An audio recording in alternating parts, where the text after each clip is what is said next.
If you're not using Claude Skills, you're not using Claude Code correctly. In this video, I'll break down what Claude Skills are, why they matter, and how they actually work. Whether you're new to Claude Code or already using it daily, this video will level up how your agent behaves. Let's start. Claude Skills are modular extensions that tell Claude how to handle specific tasks. But why should you even bother configuring them? Isn't Claude Code already using smart models? And yes, it is. Claude Code uses top-tier models. The real benefit of Skills is context. With Skills, you attach the right instructions, code snippets, examples, and reference material. So the model is guided to do exactly what you want. Another big reason to use Skills is sub-agents. In Claude Code, you can run multiple sub-agents at the same time. Each one has its own context window, so it stays focused on a single task instead of everything at once.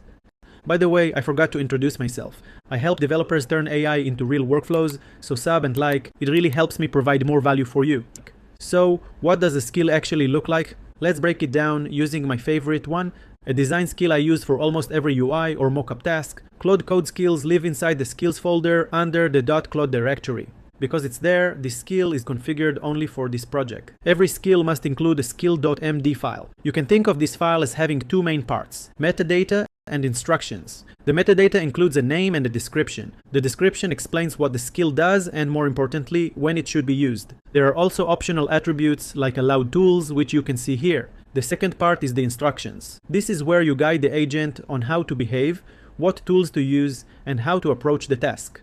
In my design skill, I included my design philosophy, the tech stack to use, and even anti-patterns to avoid. Now, if you look at the skill folder, you'll see more than just the skill.md file. You can add additional files and even folders. These are reference materials that the instructions can point to. For example, in my design skill, I reference files like typography.md, motion guidelines, and color themes.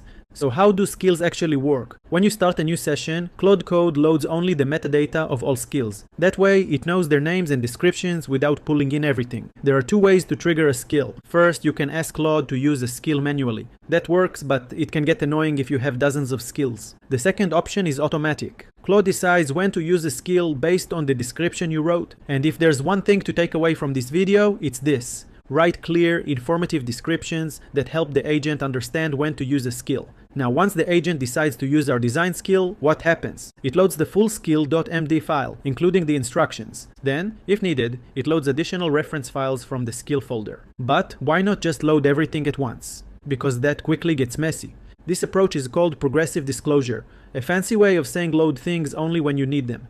It keeps the context clean and lets you bring in only the files and instructions that matter for the current task. And it doesn't stop with Claude. This skill structure is widely adopted and works the same way across most AI coding agents. If you want to go deeper, I've added a link in the description. Now, after we've covered the basics, let's take this a step further.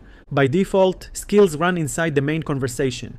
But recently, Anthropic added the ability to run skills inside an isolated sub-agent. To do that, you add context fork to the skill's metadata. You can also specify which sub-agent should execute the skill using the agent attribute. And if you don't specify one, Claude will automatically create a new sub-agent just for that skill. I recommend running most tasks in sub-agents with the right skills attached. It's one of the simplest ways to get noticeably better results from Claude Code. By the way, this video is part of my upcoming Claude Code course. I'm giving early access for free to people on the waitlist. Comment on the pinned post in our school community, links in the description. Let's get back to the video. Before you start using Claude Skills, there are a few important things you should know. First, a skill can be configured in two scopes. A global scope, which applies across all your projects, and a project-specific scope, which only applies to a single repository, like the example we have in this video.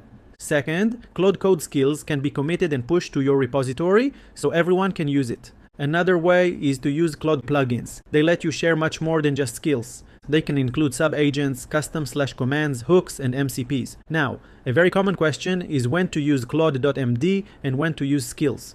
Use Claude.md for rules that apply to every task.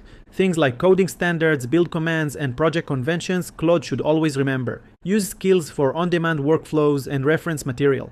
Complex procedures you trigger manually, large docs that are only sometimes relevant, or specialized tasks Claude should run automatically when it recognizes them. That's it. If you're still here, you probably like the content. Give it a like and join the waitlist for my Claude Code course. Until we meet again, build workflows, not chaos.